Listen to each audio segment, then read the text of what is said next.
नमस्कार दोस्तों, मैं फौजी राकेश भाई, फौजी ग्रामीण आयुर्वेदिक औषधालय एवं मल्टी थेरेपी सेंटर से। आज मैं आपको जो जानकारी दूंगा वो आपको बहुत अच्छी लगेगी, पसंद आएगी, क्योंकि वो जानकारी ऐसी है, आपने थंबनेल में देख ही लिया होगा। जी हाँ, ये बिल्कुल सत्य है कि हम अपने नाखूनों से भी अपनी बीमारियों का अंदाज़ा लगा सकते हैं कि किस व्यक्ति को कौन सी बीमारी है और कौन सी बीमारी आने वाली है और उसका निदान हम कैसे कर सकते हैं। हम सिर्फ हमारे नाखूनों से भूत, भविष्य और वर्तमान तीनों को जान सकते हैं, क्योंकि वो नाखून अलग अलग प्रकार से होते हैं। किसी के नाखून लंबे होते हैं, किसी के मोटे होते हैं, किसी के चौड़े होते हैं, किसी के पतले होते हैं, किसी के लाल होते हैं, किसी के अलग अलग चिन्ह होते हैं। तो उनसे हम बीमारियों का पता कर सकते हैं। बीमारियां कौन कौन सी है अभी मैं आपके सामने सारे की सारी बताऊंगा। उनकी रोकथाम, उनको ठीक कैसे कर सकते हैं और वो बीमारी कभी भी ना आए, उसमें क्या कर सकते हैं, ये सब चीज़ बताऊंगा। जिन व्यक्तियों के नाखून लंबे, गोल व नीले कलर के हो, तो उन व्यक्तियों को हृदय की प्रॉब्लम होगी, उनका हार्ट कमजोर होगा, वे हृदय रोगी होंगे, उनको ब्लॉकेज हो सकता है। जिन व्यक्तियों के नाखून छोटे, चकोर व छोटे अर्धचंद्राकार वाले निशान हो उनके नाखून पर, या फिर बिल्कुल नहीं दिखाई दे, तो वे रोगी भी हृदय रोगी होंगे और उनको भी हार्ट ब्लॉकेज कभी भी आ सकता है। यदि नाखून के जड़ में से कुछ रेखाएं ऊपर की ओर जाती होगी, तो वे रोगी फेफड़ों के रोग से ग्रसित होंगे। जिनके फेफड़े कमजोर होंगे, उनके नाखून की जड़ में से ऊपर की तरफ रेखाएं जा रही होंगी। यदि पहली उंगली का नाखून, जो हमारी तर्जनी होती है, पहली उंगली का नाखून नीचे से अंदर धंसा हो, तो ऐसे व्यक्तियों को टीबी हो सकता है। उनको कंठमाला भी हो सकती है। यदि सभी नाखून लंबे, चौड़े और एक जैसी गोलाई लिए हुए हो, तो ऐसे व्यक्तियों को भी टीबी हो सकता है। जिन व्यक्तियों के नाखून छोटे, संकरे हो, उन व्यक्तियों की रीढ़ की हड्डी कमजोर हो सकती है।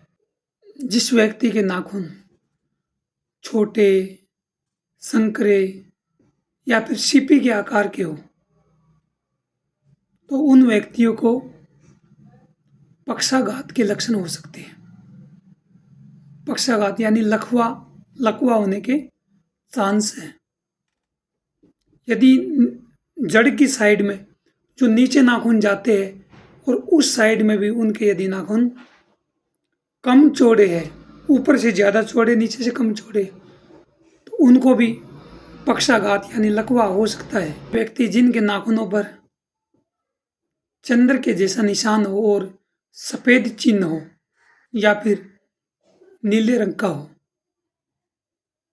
तो ऐसे व्यक्तियों को पक्का डेफिनेटली पक्षाघात होगा।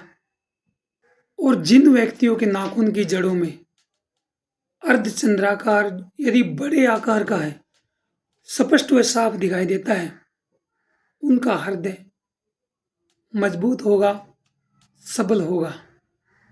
और यही नाखून के आकार जो अर्धचंद्राकार मैंने बताया,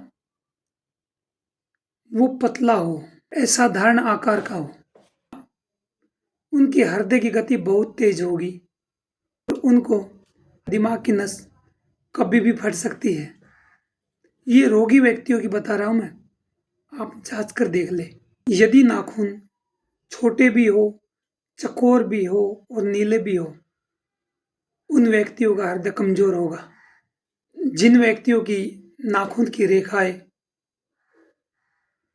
खड़ी हो, नीचे से ऊपर की जाती एक सीधी लाइन में हो, ऐसे व्यक्ति स्नायु विकार से ग्रस्त व कमजोर होंगे। ये स्नायु विकार तब आते हैं जब किसी व्यक्ति की सब धातुएं सही रूप से कार्य नहीं करती, तो ये स्नायु विकार आ जाते हैं। जिन व्यक्तियों के नाखूनों पर सफेद धब्बे बड़े बड़े हो, सफेद धब्बे भी हो और बड़े बड़े भी हो, या फिर पूरे नाखून पर हो, तो वे व्यक्ति भी स्नायु विकार से ग्रस्त होंगे, उनको भी स्नायु रोग होगा। जिन व्यक्तियों के नाखून छोटे हो और मांस में गड़े हो, ये विकार तंत्रिका के रोग को दर्शाते हैं।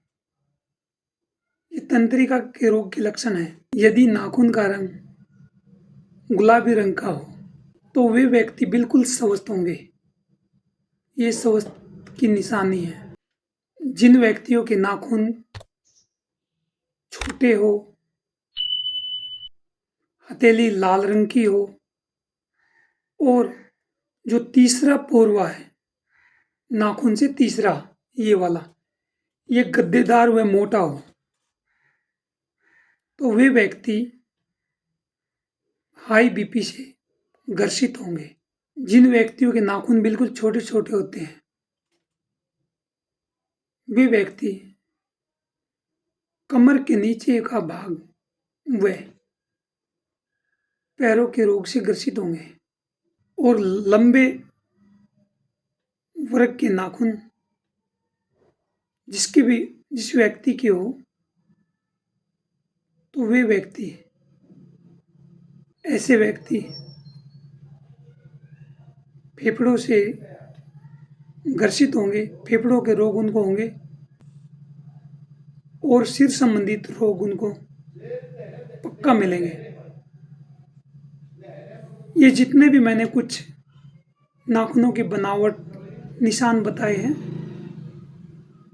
ये हमारे आयुर्वेदिक ग्रंथों में लिखा है। इनको आप जांच सकते हो। पुराने जमाने में जो हमारे संत महात्मा ऋषि मुनि या जो नाड़ी वैद्य इस प्रकार बिना एक्सरे के, बिना सीटी स्कैन के, बिना एमआरआई के आपकी सभी बीमारियों को पहचान लेते थे। और वही हमने ये छोटी सी जानकारी आपको देने की कोशिश की। उम्मीद आपको अच्छी लगी होगी। राम राम, जय माता की।